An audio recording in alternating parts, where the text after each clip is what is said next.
Il était une fois dans la peau des criminels de Benoît Ledévédec et Arnaud Caesser.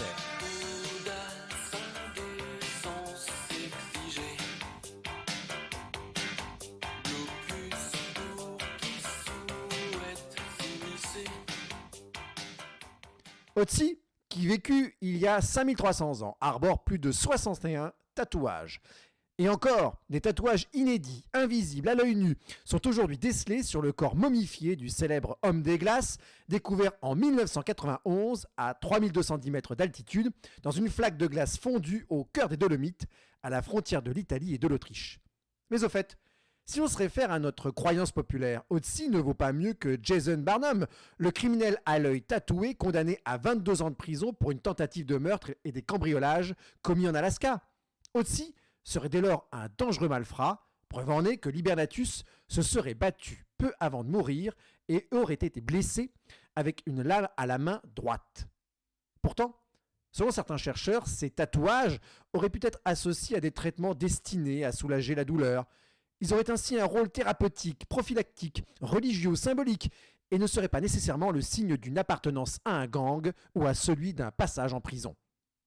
C'est ce lieu commun que démontent Benoît Ledévédec et Arnaud Caesser dans un ouvrage qui vient de paraître chez Henrik B. Éditions, Dans la peau des criminels, ce qui se cache derrière les tatouages de criminels. Benoît Ledévédec est juriste au Centre Ressources pour les intervenants auprès des auteurs de violences sexuelles d'Île-de-France, doctorant à l'Institut de criminologie de droit pénal de Paris, Université Panthéon-Assas, Paris 2, et membre du comité d'éthique des hôpitaux de Saint-Maurice. Il est l'auteur d'une thèse sur le discernement des mineurs en matière d'infractions sexuelles sous la direction du professeur Philippe Comte. Arnaud Caesser est un artiste orléanais qui s'est spécialisé dans le tatouage, l'illustration et la peinture. Tous deux signent un ouvrage graphique qui mêle culture, sociologie et approche juridique du tatouage. L'occasion pour les auteurs d'évoquer la difficile histoire du tatouage, le tatouage dans les prisons françaises versus les prisons russes, l'iretsumi chez Yakuza ou encore le tatouage des gangs latino-américains. À chaque motif ou dessin, sa signification et son lot de questionnements juridiques inhérents à un objet dont le support est la peau humaine. Je reçois Benoît Ledévédec pour évoquer ensemble Dans la peau des criminels. Alors tu sais ce que je lui dis aux spécialistes du tatouage animalier? Tu vas t'éloigner de ma femme parce que ma femme, c'est pas du thé vert. Parce que moi aussi j'ai un programme. Ça va être mon peu dans ta gueule. Bonjour, Benoît Ledévédec. Le tatouage, parfois non considéré comme un objet juridique, vous a inspiré avec Arnaud Caesser un ouvrage à la lisière entre droit et culture graphique, Dans la peau des criminels. Pouvez-vous nous en dire un peu plus sur sa genèse, sur les origines de cette aventure littéraire? Alors, à l'origine, l'ouvrage Dans la peau des criminels est un mémoire universitaire que j'ai fait à l'Institut de criminologie et de droit pénal de Paris. À l'origine, ce mémoire, c'était le tatouage en criminologie. J'y ai donc étudié le lien entre le tatouage et la criminalité et quelques groupes criminels. Ensuite, j'ai voulu transformer l'essai, si je puis dire, et faire de ce mémoire universitaire un ouvrage à destination des juristes et pourquoi pas des personnes qui plus généralement s'intéressent au tatouage et à la criminologie. Je l'ai proposé à plusieurs maisons d'édition et elles n'ont pas, pour la plupart, été convaincues par le projet. Jusqu'à ce que je rencontre les équipes d'Henrik B Éditions qui a cru dans le projet. Et avec les équipes, on a retravaillé ce mémoire universitaire, parce qu'un mémoire universitaire, c'est par définition chiant.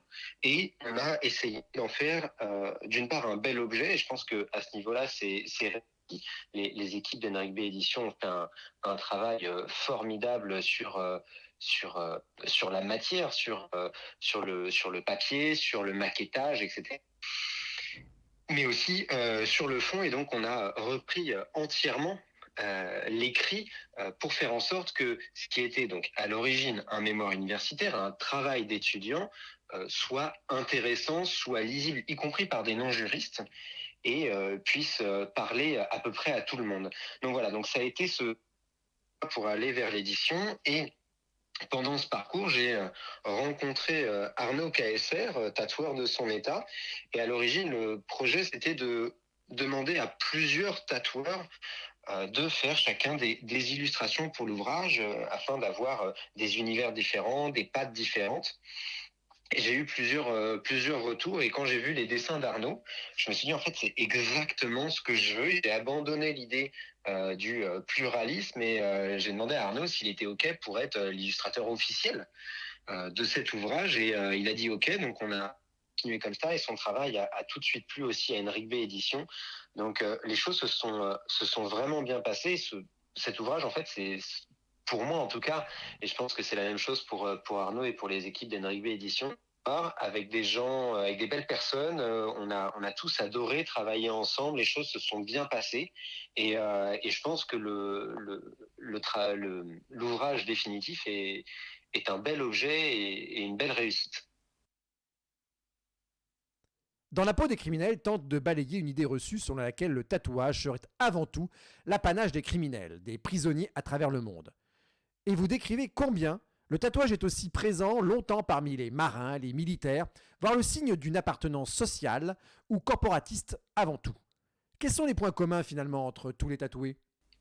À mon sens, le point commun entre tous les tatoués jusqu'à environ la moitié du XXe siècle, c'était l'appartenance à un groupe. C'est-à-dire que les tatoués se tatouaient parce qu'ils se sentaient appartenir à un groupe et qu'ils voulaient revendiquer cette appartenance en la marquant sur leur peau.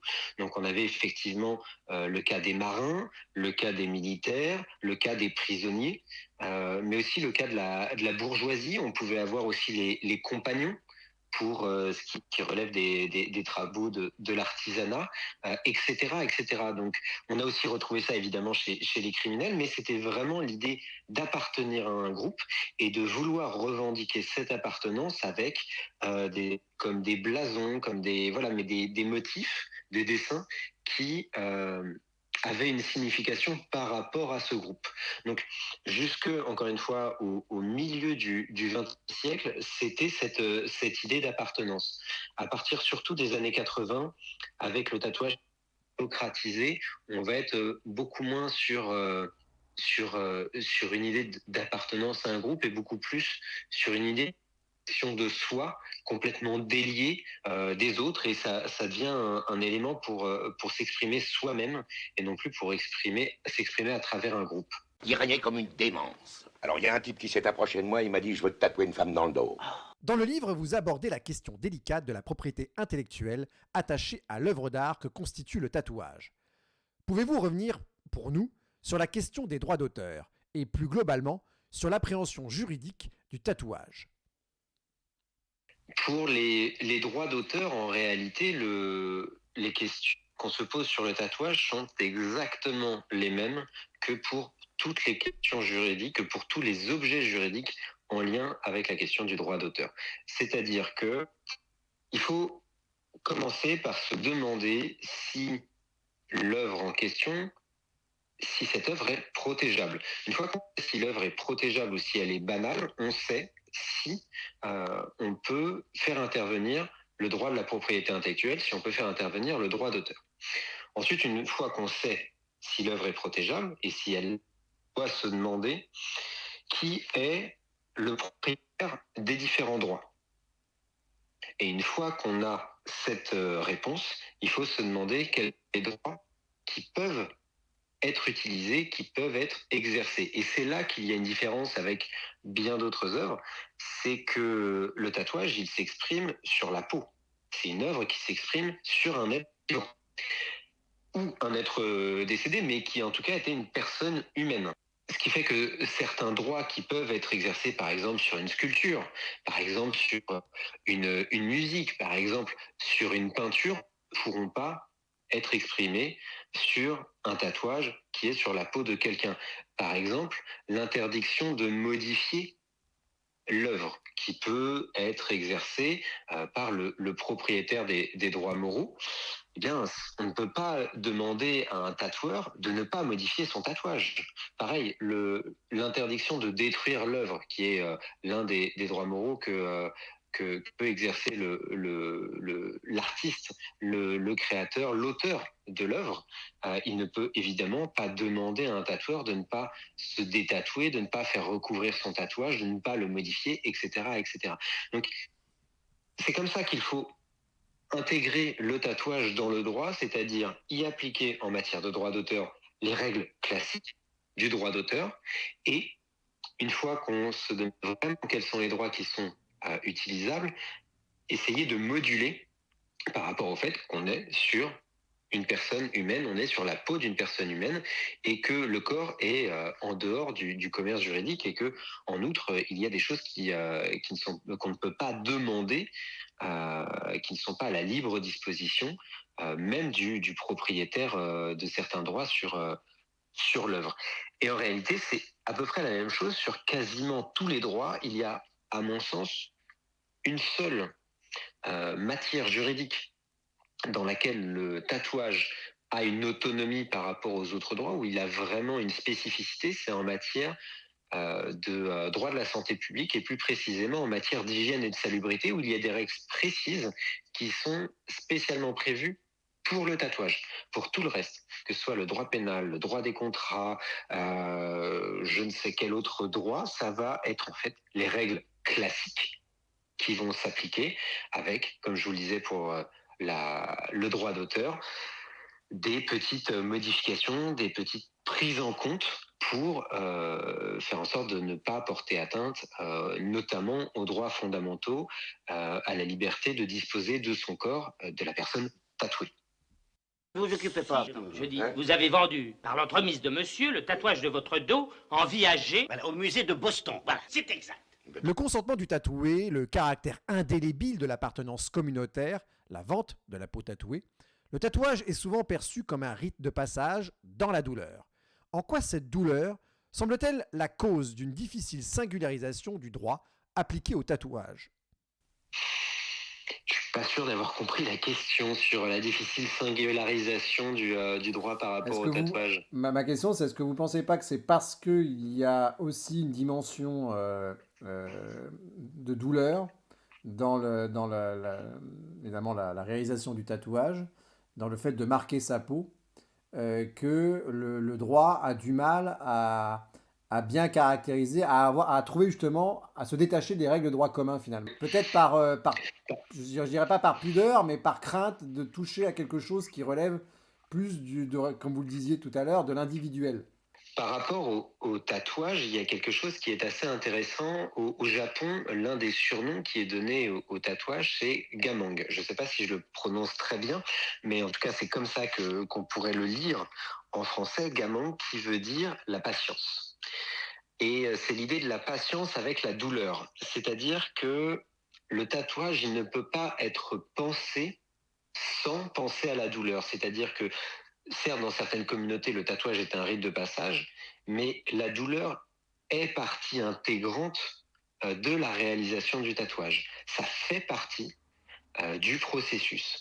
Il y a évidemment des gens qui n'ont pas mal quand ils se font tatouer, que ce soit partout sur le corps ou certaines parties du corps qui sont pour ces personnes moins sensibles, mais de manière générale, le tatouage est complètement associé à l'idée de douleur, en tout cas au moment de sa réalisation.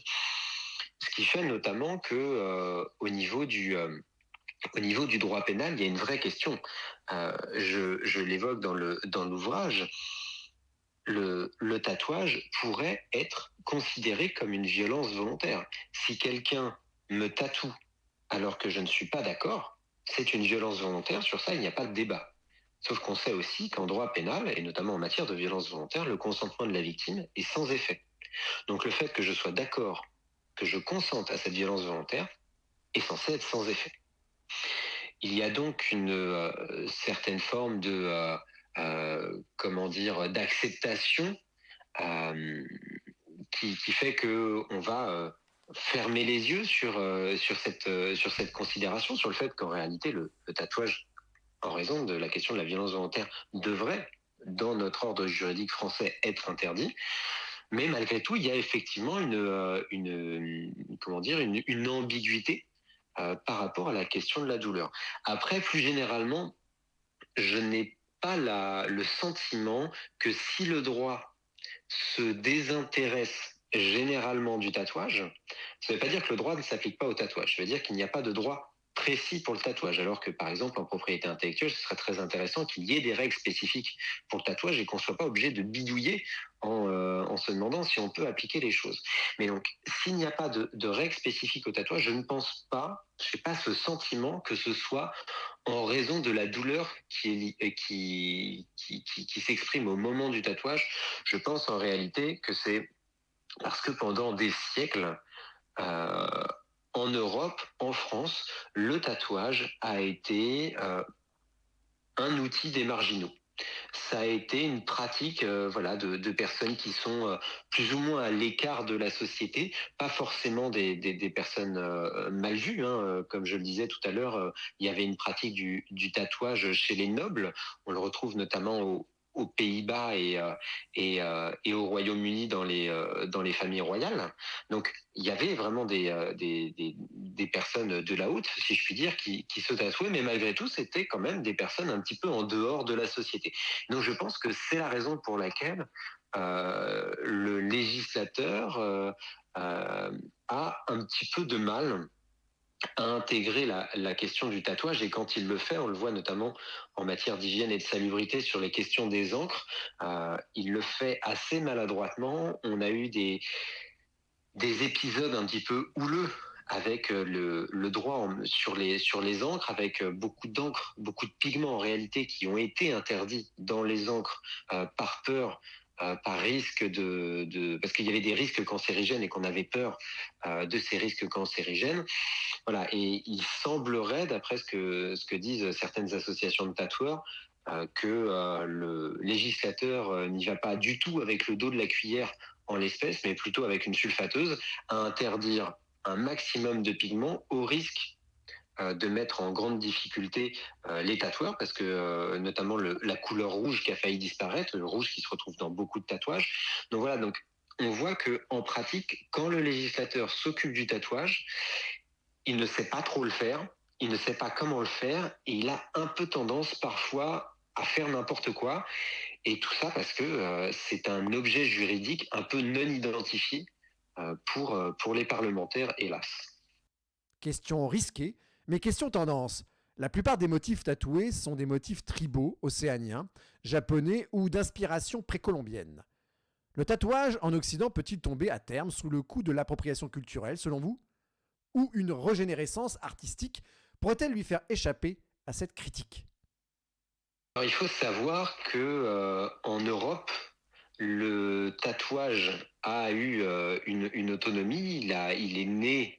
Il a eu une naissance en Europe comme il a eu une naissance en Afrique, en Amérique, etc., en Asie évidemment. Et il a disparu du fait de la religion catholique, religion chrétienne de manière générale, qui a interdit le tatouage. Et pendant plusieurs siècles, il y avait quasiment plus de tatouage du tout en Europe. Et on a pu réintégrer le tatouage en Europe au moment des grandes explorations. Et donc effectivement, on a eu au début des inspirations très polynésiennes, avec très rapidement des modifications, une réappropriation, qui n'est pas une réappropriation culturelle, mais une réappropriation de l'art du tatouage, et notamment aux États-Unis, il me semble que c'est là-bas qu'il est né, on a eu le old school, ce qu'on appelle aujourd'hui le old school, qui est né et qui a été énormément diffusé. On pense notamment aux encres que se faisaient les marins. On pense aux montgolfières. On pense au cœur sur le bras avec marqué Mom dessus. Voilà, donc le old school, c'est quelque chose de très occidental. Il a été modifié depuis. On a ce qu'on appelle aujourd'hui le new school, qui est une modification du old school avec davantage de détails, des couleurs un peu différentes, parce que le old school, c'était surtout du noir, du rouge et du vert, et maintenant on a aussi du jaune, du bleu, du orange, etc. Donc voilà, c'est on a un petit peu dépoussiéré le old school pour en faire donc le new school. Et il y a plein d'autres styles comme ça qui ont été créés. une démocratisation par rapport au Japon, où effectivement les films de Yakuza qui ont été montrés en Europe, aux États-Unis, qui ont été beaucoup appréciés et qui ont été repris en Occident. C'est pour ça qu'on voit beaucoup de personnes qui se font tatouer des tatouages Irezumi, en style Irezumi.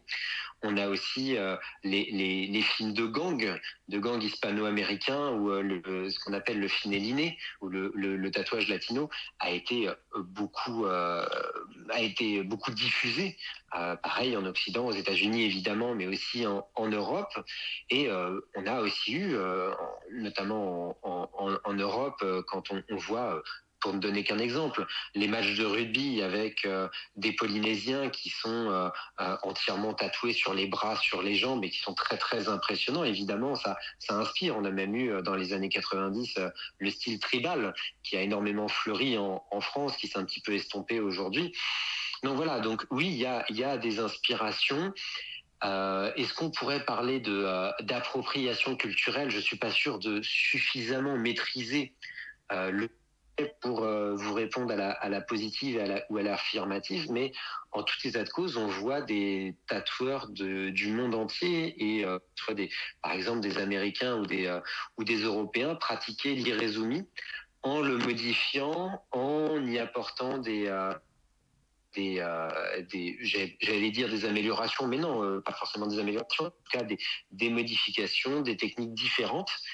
Et ça, je pense que ça, c'est bénéfique pour tout le monde.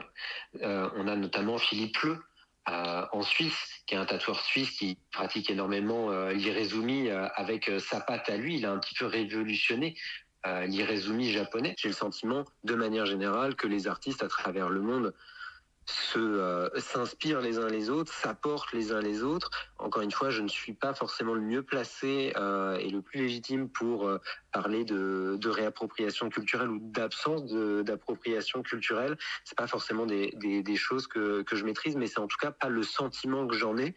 Par exemple, au Mondial du tatouage, qui est la plus grande convention de tatouage d'Europe, qui va réouvrir ses portes dans quelques semaines sous le nom de Planétarium Tattoo Festival. On a des tatoueurs du monde entier qui sont là, qui s'observent, ils regardent les techniques les uns des autres, et on n'est pas en train de dire, bah attends, toi, t'es un Européen et pourtant tu fais du tatouage latino. Voilà, il n'y a pas du tout cet esprit-là. Au contraire, il y a un esprit d'entraide, de respect et d'admiration entre tous ces artistes. Et j'ai pas ce sentiment qu'il y ait la question de la réappropriation culturelle. Merci Benoît Le Devedec. Voilà. Je ne saurais que trop vous conseiller de lire Dans la peau des criminels, ce qui se cache derrière les tatouages de criminels, qui vient de sortir chez Henrik B. Éditions. Une plongée au cœur du tatouage et de ses méandres sulfureux, sociaux, culturels et juridiques. Un livre graphique original pour une approche singulière du tatouage. Je vous remercie pour votre fidélité et je vous dis à bientôt pour un prochain épisode d'Il était une fois, le droit, sa vie, son œuvre.